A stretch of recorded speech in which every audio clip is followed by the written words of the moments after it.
Así que, por favor, le pido que abra su Biblia en Efesios, capítulo 2. Nuestros textos, como venimos predicando expositivamente, hoy nos corresponden o nos corresponderían los versículos 8, 9 y 10 del capítulo 2 de Efesios. Pero para poder entenderlo en su contexto, voy a leerlo desde el versículo 1. Así que son solamente 10 versículos, no se asuste, no vamos a demorarnos mucho. Pero quiero leerlo todo junto y hacer énfasis en lo que vamos a predicar, que son justamente los versículos 8, 9 y 10. Dice la palabra del Señor. ¿Lo leemos juntos? Dice, y Él os dio vida a vosotros cuando estabais muertos en vuestros delitos y pecados, en los cuales anduvisteis en otro tiempo, siguiendo la corriente de este mundo, conforme al príncipe de la potestad del aire, el espíritu que ahora opera en los hijos de desobediencia, entre los cuales también todos nosotros vivimos en otro tiempo en los deseos de nuestra carne, haciendo la voluntad de la carne y de los pensamientos. Y éramos por naturaleza hijos de ira, lo mismo que los demás. Versículo 4. Pero Dios, el pero de Dios. Pero Dios, que es rico en misericordia por su gran amor con que nos amó, aun estando nosotros muertos en pecado, nos dio vida juntamente con Cristo. Entre paréntesis en su Biblia y en la mía dice, por gracia sois salvos. Y juntamente con Él nos resucitó y asimismo nos hizo sentar en los lugares celestiales con Cristo para mostrar en los siglos venideros las abundantes riquezas de su gracia en su bondad para con nosotros en Cristo Jesús. Versículo 8, el énfasis de lo que estamos hablando. Porque por gracia sois salvos, por medio de la fe, esto no de vosotros. Repito. Porque por gracia sois salvos por medio de la fe, y esto no de vosotros, pues es don de Dios.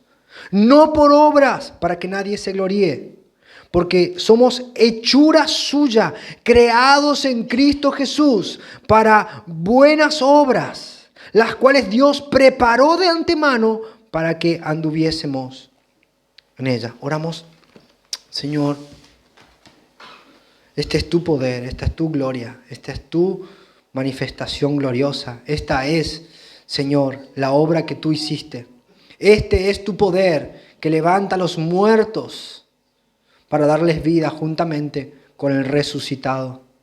Señor, este es tu evangelio, el que nos llama de muerte a vida, de tinieblas a luz, que nos arranca de un reino de oscuridad para plantarnos en el reino de tu luz admirable en Cristo. Señor, esto es glorioso y nosotros queremos hoy testificar de tu palabra. Señor, que tu palabra corra y sea glorificada. Te lo pido todo en Cristo Jesús. Amén y amén. Hermanos, hoy creo que más allá de mis límites, y le puse un nombre bastante atrevido al sermón, pero creo que encierra todo lo que quiero decir con el mensaje y creo que es la ilustración más correcta para que nosotros podamos entender qué es lo que está hablando Pablo. El título del sermón es Nueva criatura, no un Frankenstein. Bueno, la primera vez, la recuerdo como si fuera hoy, me invitaron a ver una película de terror, estaba oscuro de noche, no tuvieron mejor idea que mostrarme esta película de terror. Y había un ser que había recibido vida por el doctor Víctor Frankenstein. Y yo recuerdo la imagen, era como que había como un laboratorio y había cosas de líquidos y humo que corrían y habían como unos cables conectados a una antena y de repente un rayo cayó y ese rayo llevó la energía y había unos tubos conectados acá en el cuerpo de un ser que era gigante y al conectarse eso como que ¡pum! Le dio vida a un ser. Y este científico loco, Víctor Frankenstein, le dio vida a este ser. Y es curioso porque Frankenstein era el científico, no el monstruo. Y la gente le dice Frankenstein al monstruo y no es correcto, ¿no? De hecho, ni siquiera el doctor que lo creó le decía Frankenstein. Y dice que le decía, él estaba como no impresionado, pero no de buena forma de lo que había hecho, como que le daba mucha repugnancia lo que había creado. Y en la serie original que había creado Mary Shelley era la autora, una inglesa. Ahora Jamie va a poner a estudiar eso, seguramente. Y fíjense lo que decía este autor, ¿no? Cuando ve al monstruo que había cobrado vida. Dice que tenía 2,44 metros de alto. Era inmenso. Y dice, ¿cómo podría transmitir la emoción que sentí ante aquella catástrofe?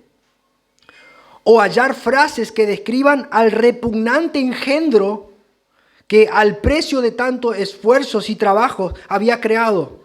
Sus miembros estaban, es cierto, bien proporcionados y había intentado que sus rasgos, que carecían de cierta belleza, Dios santo, decía, su piel amarillenta cubría la red de músculos y vasos sanguíneos. Su cabello era largo y sedoso, sus dientes muy blancos. Pero todo ello no lograba más que realzar el horror de los ojos vidriosos, cuyo color podría confundirse con el de las pálidas órbitas en las que estaban profundamente hundidos. Lo que contrastaba con las arrugas de la piel del rostro y la rectilínea boca de negruzcos labios. Decía, ay, nadie hubiera soportado el horror que su vista inspiraba. Dice, una hedionda momia resucitada no habría parecido tan horrenda como aquel engendro. Es como muy raro, ¿no? ¿Sabe? La historia de Frankenstein es una historia que habla principalmente de la orfandad, de cómo un ser fue creado en una total alineación y carece de todo sentido de humanidad y de identidad humana. Tal y así que el mismo ser que lo creó lo rechazaba. ¿Y qué tiene que ver esto con lo que vamos a hablar? Mucho. Creo que es la ilustración clara. ¿Por qué? Porque la estructura de nuestro texto, de lo que acabamos de leer, dice esto, que nosotros estábamos muertos en nuestros delitos y pecados. Y Dios nos dio vida en Cristo. Nos dio vida en Cristo. Y nos muestra en el versículo 1 al 3 cómo era que estábamos muertos. No es que estábamos muertos y estábamos ahí en un ataúd sin hacer nada, sino que estábamos muertos, pero caminábamos. Andábamos en pos de los deseos de nuestra carne, de lo que el mundo dictaba y de lo que Satanás nos guiaba a hacer. Estábamos muertos, pero guiados por el príncipe de este mundo, cegados, esclavos, en obediencia absoluta a nuestra carne. Pero en el versículo 4 al 7 dice que en Cristo nosotros tenemos una nueva vida. Y dice, es muy interesante, que la única motivación que llevó a Dios a darnos vida cuando estábamos muertos es por su misericordia. No había nada bueno en nosotros como para que Dios diga, bueno, veo algo de belleza en este ser, sino que estábamos absolutamente condenados, dice, y merecíamos la ira de Dios, pero Dios nos dio vida juntamente con Cristo. Y mira esto, Versículo 1 al 3 dice cómo es que estábamos muertos. Versículo 4 al 7 muestra cómo es que Dios nos resucitó y por qué nos resucitó, que es solamente por su misericordia. Y en el versículo 8 al 10 nos cuenta cómo ocurrió, cuál fue el origen o la naturaleza de esta salvación.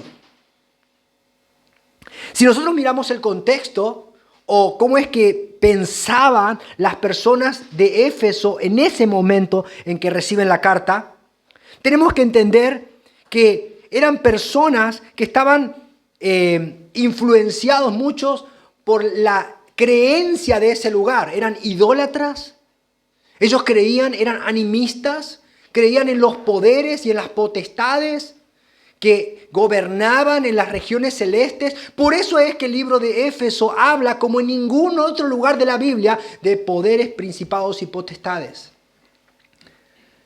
Y así que, mire esto, pero Pablo, para poder transmitir este concepto de cómo es que Dios nos da vida en Cristo,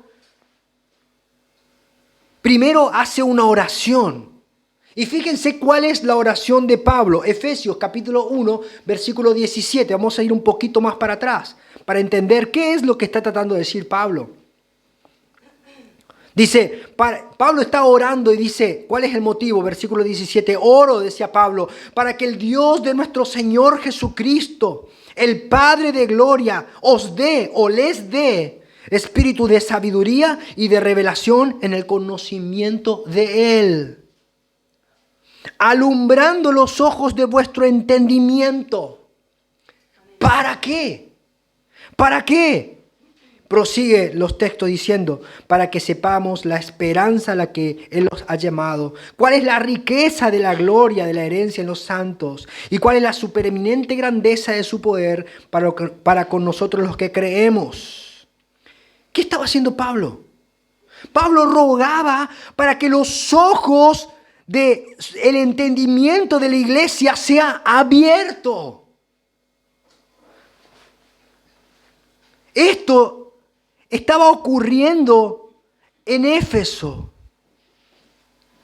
Pablo decía, yo sé que hay mucha influencia del mundo y que le están inyectando un montón de ideas de los poderes y de todas las cosas que le enseñaron en algún otro tiempo, pero si ustedes no entienden cómo es que Cristo los resucitó, van a tener problemas.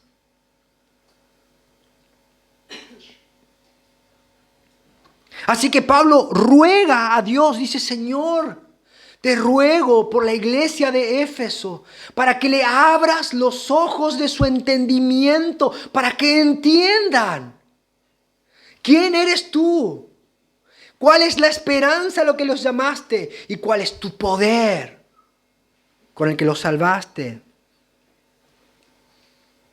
Así que con este panorama podemos ver que el autor, el apóstol Pablo, estaba poniendo su énfasis en que la iglesia entienda que Cristo es el Señor sobre todo principado, sobre toda potestad, sobre todo señorío, sobre toda autoridad, tanto en los cielos, en la tierra y debajo de la tierra. No hay nada por sobre el señorío de Cristo, pero el señorío de Cristo no era algo que estaba desconectado de Cristo. No es que el poder de Dios estaba solamente en Cristo y nosotros, la iglesia, estaba desconectada, sino que Pablo decía que Cristo era la cabeza de la iglesia y la iglesia era su cuerpo. Había una unidad. Y que el poder que había levantado a Cristo de los muertos era el que sostenía a la iglesia viva, activa y vigente. Y por sobre toda autoridad y todo dominio en este mundo. Así que Pablo está tratando o está presentando un argumento muy sólido. Pablo ruega que sean abiertos los ojos del entendimiento de mis hermanos. ¿Por qué? ¿Por qué oraba esto Pablo? Porque si una persona no puede entenderlo, si una persona no puede entender cómo es el poder de Dios, nunca va a poder disfrutar o va a poder gozar de la obra maravillosa de Cristo. Hermanos, es fundamental y es esencial para un hermano, y la carta de Éfeso no fue escrita para la gente del mundo, fue escrita para los hermanos. Es fundamental que nosotros como iglesia entendamos cómo es que opera el verdadero poder de Dios. ¿Por qué? Porque hay mucho chanta dando vuelta. Hay muchas falsas interpretaciones. Dice, el poder de Dios te hace crecer las piernas. El poder de Dios te da discernimiento para empoderarte. El poder de Dios está en tus labios, solamente debes decretarlo. Debes decirlo, hay poder en tus labios. Y eso no es lo que está diciendo Pablo. Pablo dice, oro para que sus ojos sean abiertos, para que entiendan cómo es que opera el verdadero poder de Dios. Si un hermano no entiende cómo es que opera el poder de Dios, seguramente andará de una manera que no se condice con el Evangelio de Jesucristo. Andará reclamándole cosas a Dios. ¿Por qué? Porque si una persona no entiende que el centro del Evangelio es Jesucristo y su poder, va a pensar que el centro del Evangelio no es Jesucristo, sino soy yo, y Dios me tiene que dar a mí todo lo que yo necesito. Y no acepto un no como respuesta. ¿Es Dios? ¿Está claro Dios?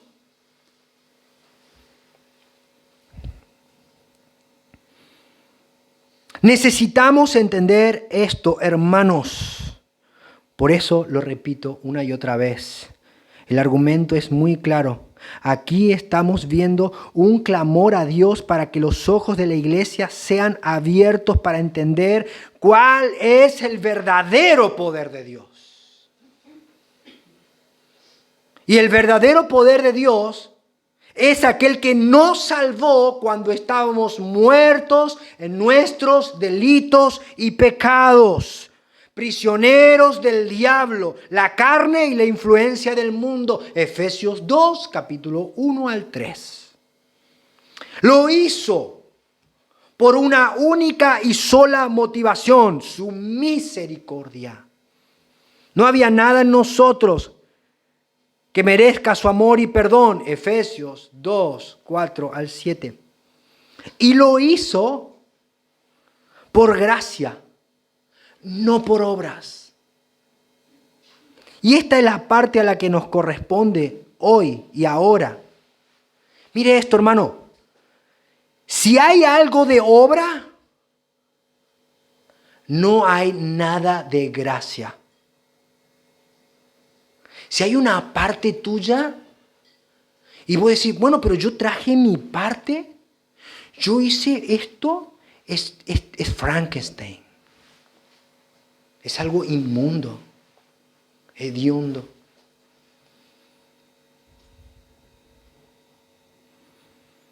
Las obras sirven para todo, menos para la salvación. Si hay algo de nosotros, si hay algo que nosotros aportamos en el proceso de salvación, la salvación ya no sería de Jehová. Y Jonás 2:9 dice, la salvación es de Jehová, toda. Así que miremos ahora nuestro texto y vamos a ver si lo vamos a ver tal vez con mayor claridad. Dice, porque por gracia sois salvos. ¿Por qué somos salvos? ¿Qué dice su texto? Está medio tímido, hermano. Vamos de nuevo, a ver. Porque por gracia sois salvos. ¿Por qué somos salvos? Ok, muy bien. Por medio de la fe. Eso es raro. Es raro. Pero yo creí. Sí. Sí, vos creíste. ¿Por qué? Fíjese lo que dice. Y esto no de vosotros, la fe no la tenías. ¿Por qué? Porque estabas muerto. Efesios 2, 1 al 3. Y el muerto no tiene fe. De hecho, estaba siendo llevado de un lado para otro por sus pasiones desordenadas, el mundo, su carne y Satanás. ¿Lo ve? Está ahí, ¿eh? No lo puse yo. Así que nosotros somos salvos por gracia, por medio de la fe. Esto no era mío, no lo traje yo, no era una parte, no es algo que yo construí, no es un poco y un poco, sino es todo de Dios, pues es don de Dios. Un don, no por obras para que nadie se gloríe. Es muy claro lo que Pablo está diciendo. Entiendan esto, por favor, decía Pablo. Cuando estábamos muertos y merecíamos la ira de Dios, el Señor solo por su misericordia y no por ningún conocimiento previo de que yo creería en Él. No es eso. Es solamente por gracia, por su misericordia. Alguno dice, lo que pasa es que Dios, él como que ya sabía lo que iba a pasar en el futuro. Entonces dijo, aquel va a creer en mí, yo le voy a mostrar gracia a él. Sigue siendo obra del hombre. Y no es eso lo que dice el texto. La Biblia dice que Él nos predestinó para ser adoptados hijos suyos. Si Él no nos hubiera elegido desde antes de la fundación del mundo, nosotros nunca hubiéramos creído en Él. ¿Y saben por qué lo hizo? Por gracia. Y por misericordia. Que no tuvo con los ángeles, porque a los ángeles no perdonó a ninguno. Pero Él dijo, quiero mostrar mi misericordia en algunos. ¿Lo ve?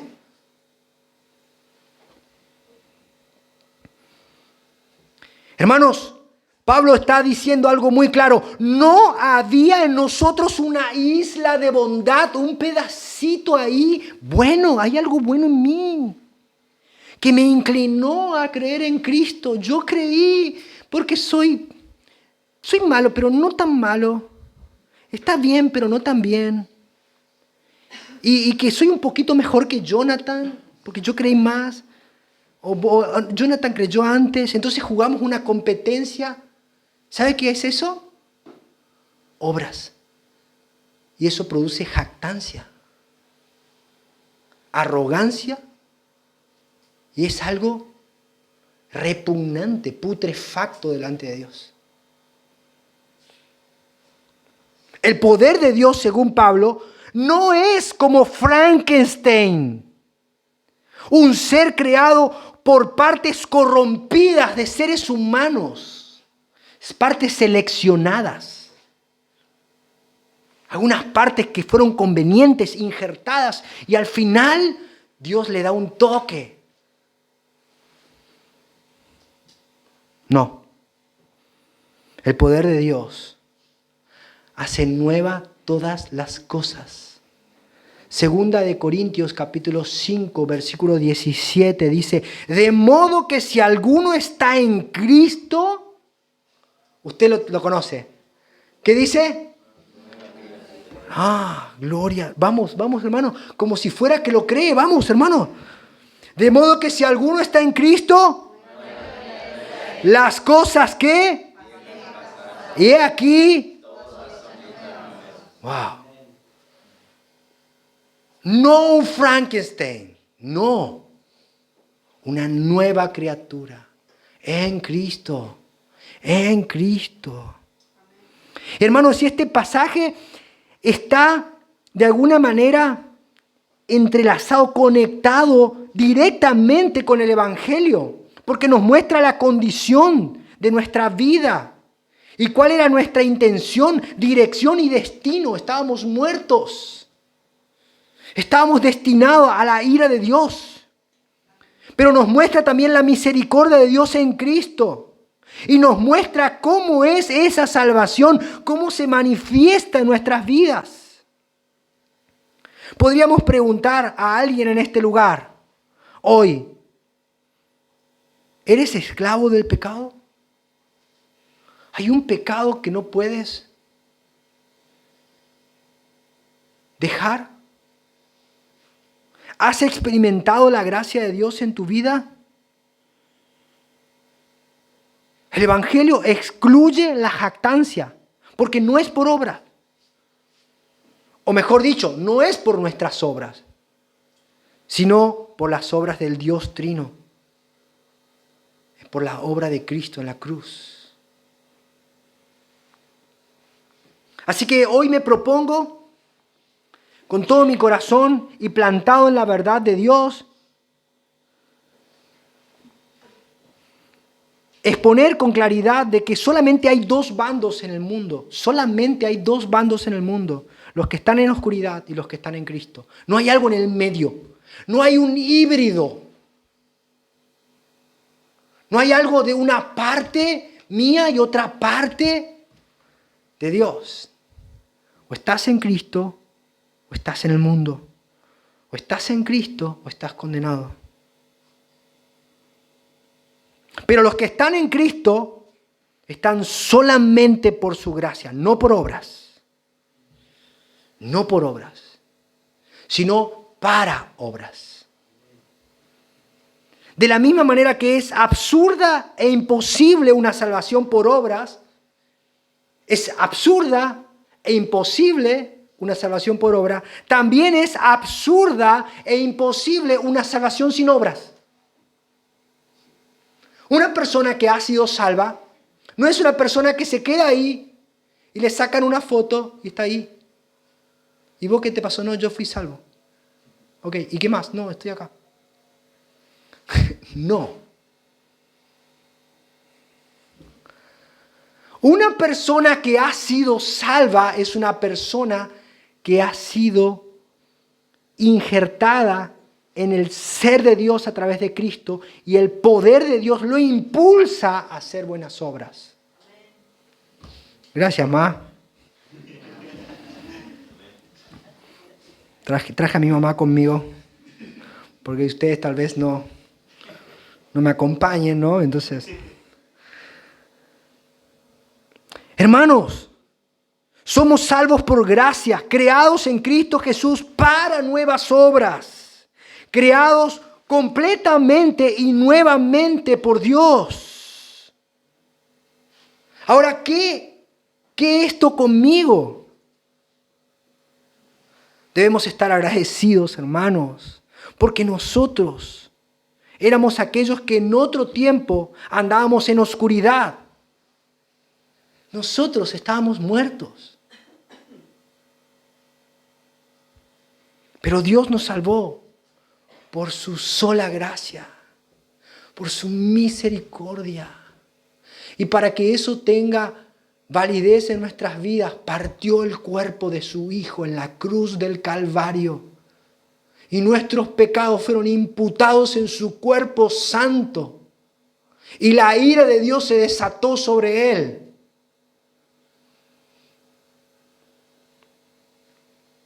Debemos ser agradecidos que no fueron nuestras obras, porque ¿qué obra haríamos para ganar nuestra salvación?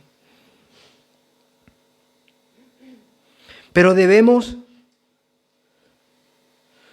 recordarnos que nuestra nueva naturaleza fue creada para andar en los caminos de nuestro Padre. Caminos que Él ha trazado desde antes de la fundación del mundo.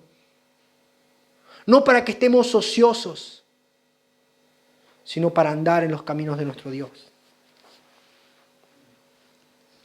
Hay una ilustración que me la contó un pastor. En el medio del campo, nos fuimos un día a predicar, en el medio del campo. Y el pastor ya era un hombre anciano.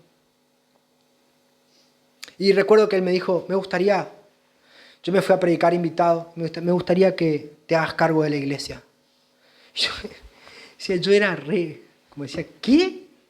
No, hacerme cargo de una iglesia, no. ¡Qué locura! ¿En quién le cabe en la cabeza? Me dijo, quiero contarte una historia, me dice. Había un hombre que atravesaba un camino muy peligroso para poder llegar a su trabajo y su hijo pequeño iba con él a la escuela. Ambos llegaron a un lugar donde no podían caminar los dos juntos porque había como un precipicio largo. Y el padre pensó, dijo, bueno, hijo, quédate acá. Estaba lloviendo, era resbaladizo, muy peligroso, abismos de los dos lados. Quédate acá, por favor. Yo voy a cruzar al otro lado y cuando esté seguro de cómo hacer para cruzar, voy a venir a buscarte. Así que el padre emprendió su recorrido y a duras penas él iba marcando el terreno, iba pisando y dejaba las huellas para saber cómo hacer para volver. Y cuando llegó al otro lado, estaba como tranquilo y dice, sí, voy a poder traer a mi hijo. Y cuando se da vuelta, ve que su hijo estaba detrás de él. Dice, pero hijo, ¿cómo llegaste acá? Y le dice, papi, fue muy fácil, yo seguí tus huellas. Yo seguí tus huellas. Seguí tus pisadas.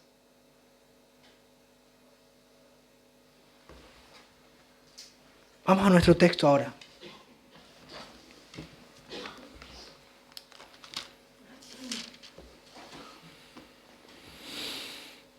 Porque por gracia sois salvos por medio de la fe. Y esto no de vosotros, pues es don de Dios. No por obras para que nadie se gloríe. Porque somos hechura suya, creados en Cristo Jesús para buenas obras, las cuales Dios preparó de antemano para que anduviésemos en ella.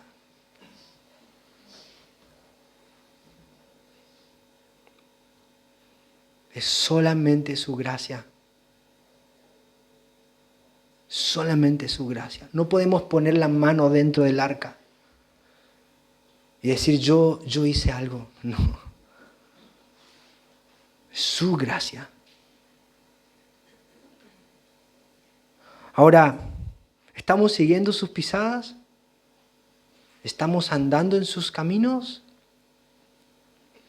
Tal vez sea un camino bastante difícil, pero Él ya nos trazó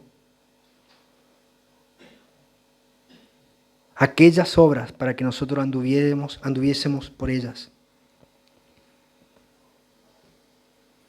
¿Oramos? Señor, te doy gracias por tu palabra. Te doy gracias por tu amor, por tu misericordia, por tu bondad. Señor, hoy necesitamos profundamente que nuestros ojos sean abiertos y la comprensión de quién eres tú venga sobre nuestras vidas. Abre nuestros ojos espirituales. Danos una comprensión de cómo es que tú nos has salvado en Cristo. Señor, es por gracia.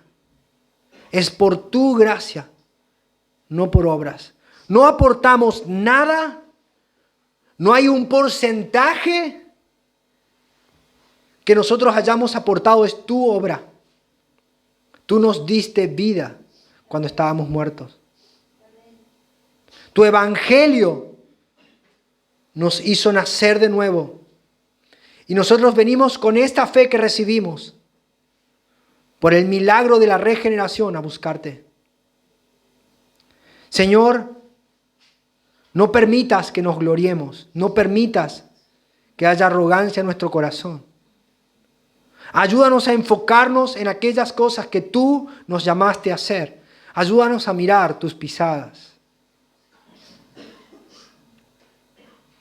Señor, te doy toda la gloria, toda la honra y toda la alabanza. Gracias, Señor, porque no somos un conjunto de cosas o partes, sino que tú nos hiciste nuevas criaturas en Cristo. Te doy gracias, Señor, en el nombre de Jesús. Amén y amén.